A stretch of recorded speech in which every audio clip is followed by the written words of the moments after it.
Students, हमारी narration की series चल रही है और इसी नरेशन की सीरीज में हमने आपकी नरेशन तो कंप्लीट कर दी है, लेकिन कुछ इम्पोर्टेंट पॉइंट्स आपके साथ हम डेली डिस्कस कर रहे हैं। पहले एक वीडियो में हमने कुछ इम्पोर्टेंट पॉइंट्स आपके साथ डिस्कस किए, तो ये कुछ इम्पोर्टेंट रूल्स ऑफ नरेशन है, ठीक है, डायरेक्ट से इनडायरेक्ट स्पीच के, जो मोस्टली एग्जाम में पूछे जाते हैं और स्टूडेंट्स बनाते समय, इनडायरेक्ट स्पीच बनाते समय मोस्टली गलतियां करते हैं, ठीक है ना। कुछ आपके साथ हम इन रूल को डिस्कस करेंगे, ठीक है ना। आप ध्यान से इन्हें करें और जितनी आप प्रैक्टिस करेंगे नरेशन की, आप उतने ही परफेक्ट हो जाएंगे। देखिए, अगर आप प्रैक्टिस नहीं करेंगे, केवल वीडियो को देखकर बस कार्य समाप्त हो गया ये समझ लेंगे, तब आप नरेशन नहीं बना पाएंगे। आपको कंटिन्यू प्रैक्टिस करनी पड़ेगी, ठीक है। हम आपके लिए कंटिन्यू कार्य कर रहे हैं ताकि आप तक हम अच्छी वीडियो को सेंड कर सकें, ठीक है ना। तो वीडियो स्टार्ट करने से पहले मैं आपको बताना चाहता हूं, आप मेरी वीडियो को लाइक कर दें और मेरे चैनल को सब्सक्राइब कर दिया करें, ताकि मुझे प्रेरणा मिलती रहे और पता लगता रहे कि कितने स्टूडेंट्स वीडियो को वॉच कर रहे हैं, ठीक है। हम अपने टॉपिक पर आते हैं, नरेशन। इससे पहले मैंने एक वीडियो बनाई थी इंपॉर्टेंट पॉइंट्स की, ये सेकंड पार्ट है उसका, narration important points, important rules of narration, ठीक है। देखिए, पहले रूल्स की हम बात करेंगे। देखो, पहली पॉइंट की हम बात करेंगे, यदि रिपोर्टेड स्पीच में, बड़े ध्यान से समझना, यदि रिपोर्टेड स्पीच में टर्म्स ऑफ एड्रेस शब्दों का प्रयोग हुआ है। देखिए, टर्म्स ऑफ एड्रेस का मतलब होता है जब किसी को एड्रेस किया जाता है, इट मीन्स किसी को संबोधन किया जाता है। क्या कहकर संबोधन किया जाता है? जैसे ladies and gentlemen, brave sons of motherland, my dear friends, future of the country, little sisters, hope of the future. आप किसी को जब संबोधन करते हैं तो ऐसे शब्दों का आप प्रयोग करते हैं, लेकिन जब ऐसे शब्दों को आप रिपोर्ट, ठीक है, डायरेक्ट स्पीच में अगर ऐसे शब्दों का यूज है, तब आप इनडायरेक्ट स्पीच उसे किस तरीके से चेंज करेंगे। देखिए बड़े ध्यान से, इनडायरेक्ट स्पीच में आपको क्या करना है, आपको सेंटेंस एड्रेसिंग से स्टार्ट करना है। देखिए, एड्रेस अपने आप में एक वर्ब भी है, एक नाउन भी है, ठीक है ना। ये एड्रेसिंग है, एड्रेस का मतलब होता है किसी को संबोधन करना, ठीक है। एड्रेसिंग प्लस ऑब्जेक्ट, उसके बाद में अगर ऑब्जेक्ट नहीं दिया तो आपको मानना पड़ेगा, आप उसके बाद में एज का प्रयोग करेंगे, ठीक है, एज का प्रयोग करेंगे, और एज के बाद में टर्म्स ऑफ एड्रेस का यूज करेंगे। टर्म्स ऑफ एड्रेस से वाक्यों को स्टार्ट करेंगे। क्लियर? पहले आप एड्रेसिंग, फिर ऑब्जेक्ट, फिर एज, फिर टर्म्स ऑफ एड्रेस से वाक्यों को स्टार्ट करें। फॉर एग्जाम्पल, देखिए पहला sentence, Pandit Nehru said to the people, comma inverted comma, friends, comma लगा हुआ है, हियर आई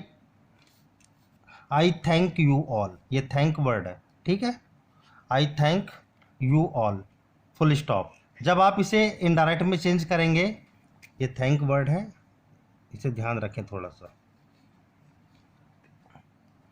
ठीक है ना।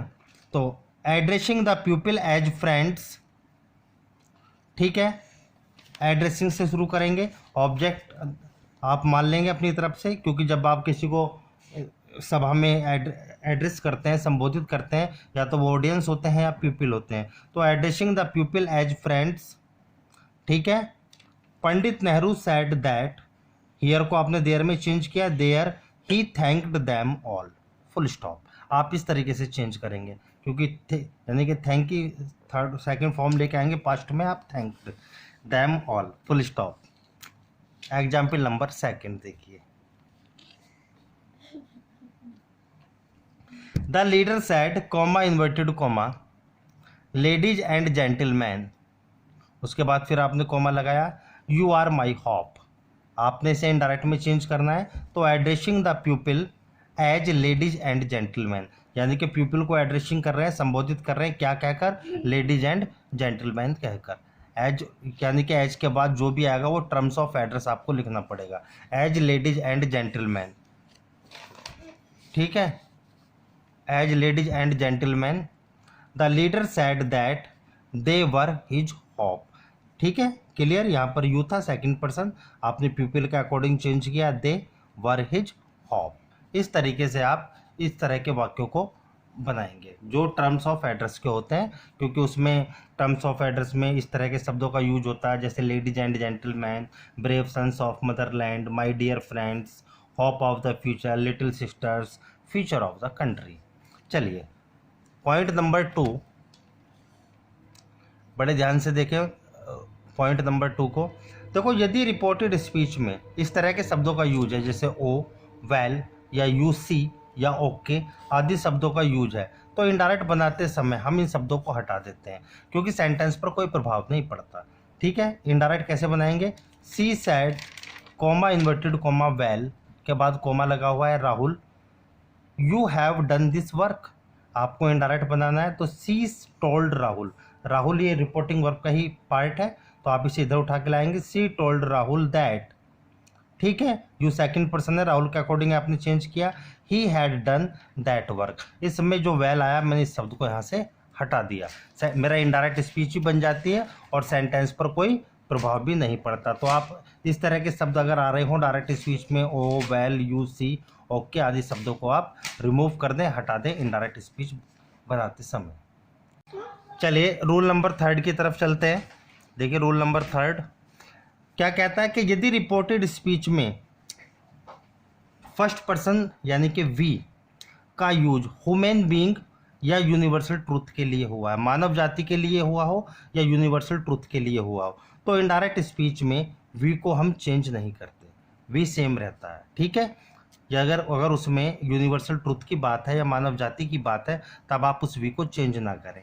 जैसे for example, they said comma inverted comma we can not live without what food, ये यूनिवर्सल ट्रूथ है, we can not live without food, हम भोजन के बिना नहीं रह सकते।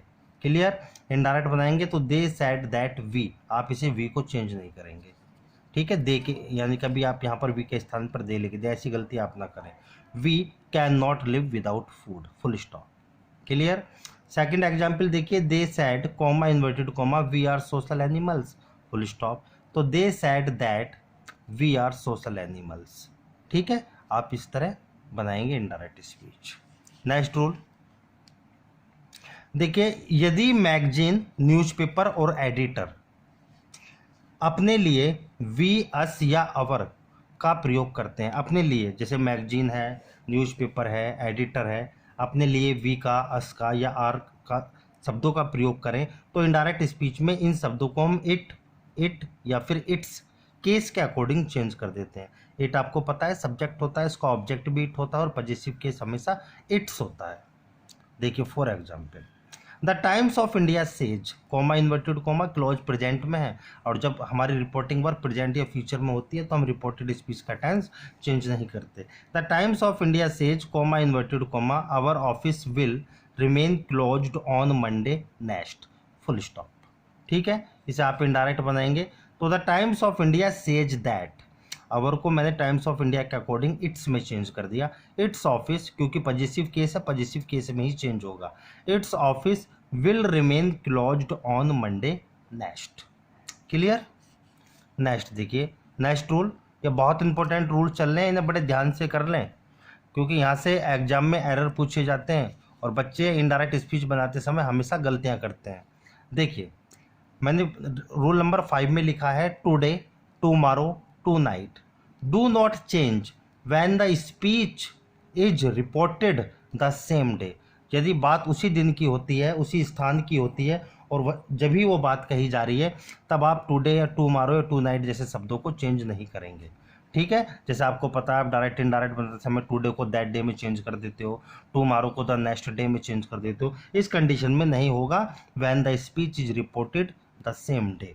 देखो, दिस मॉर्निंग ही सैड, इस सुबह ही सैड, कॉमा इन्वर्टेड कॉमा आई शैल लीव कानपुर टुमारो। ठीक है, तब आप इस टुमारो को चेंज ना करें, this morning he said that he would leave Kanpur tomorrow, इस तरीके से इसे आप इनडायरेक्ट बनाएंगे। सेकंड एग्जाम्पल देखिए, this morning she said comma inverted comma I will go out today, तो आप क्या बनाएंगे, this morning she said that she would go out today, आप इस टुडे को चेंज नहीं करेंगे। क्लियर, देखिए पॉइंट नंबर 6, पॉइंट नंबर 6 पे चलते हैं स्टूडेंट्स।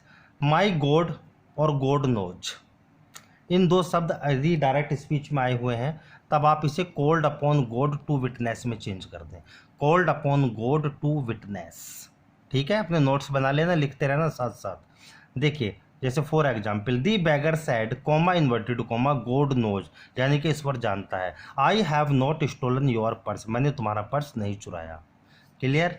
अब देखो इसे इनडायरेक्ट में कैसे बनाएंगे, the beggar called upon God, ईश्वर को पुकारते हुए, टू विटनेस, गवाह के रूप में, the beggar called upon God to witness that he had not stolen his purse, full stop. आप इसे इनडायरेक्ट इस तरह बनाएंगे, जनरल रूल्स को आप फॉलो करेंगे।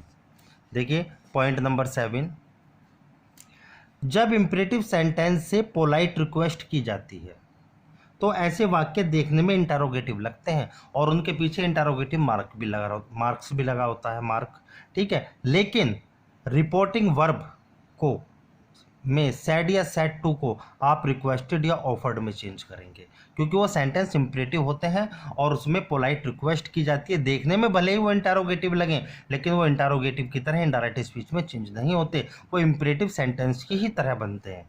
जैसे फॉर एग्जाम्पल देखिए, he said to me comma inverted comma would you please sit down. देखो would you please sit down और पीछे क्वेश्चन मार्क भी लगा हुआ है, कहने का मतलब है इसमें पोलाइट रिक्वेस्ट की जा रही है। ठीक है, इनडायरेक्ट कैसे बनाएंगे, he requested me to sit down, इस तरीके से। नेक्स्ट देखिए, my sister said comma inverted comma would you like ice cream, पीछे क्वेश्चन मार्क भी लगा हुआ है, लेकिन आप इनडायरेक्ट कैसे बनाएंगे। ठीक है, उसे ऑफर की जा रही है तो my sister offered me ice cream. अगर आप ऑफर का यूज़ करते हैं तो ऑब्जेक्ट लिख दें, विदाउट कंजक्शन भी आप बना सकते हैं, my sister offered me ice cream. इस तरीके से आप इसे इनडायरेक्ट स्पीच में चेंज करेंगे। ठीक है स्टूडेंट्स, तो मैंने आज आपके साथ 7 पॉइंट डिस्कस किए, बहुत ही इंपॉर्टेंट पॉइंट्स थे। ठीक है, आप इन्हें नोट्स बनाते रहना और अपने फेयर नोटबुक में इन्हें नोट करते रहना। ठीक है, अभी न, थैंक यू।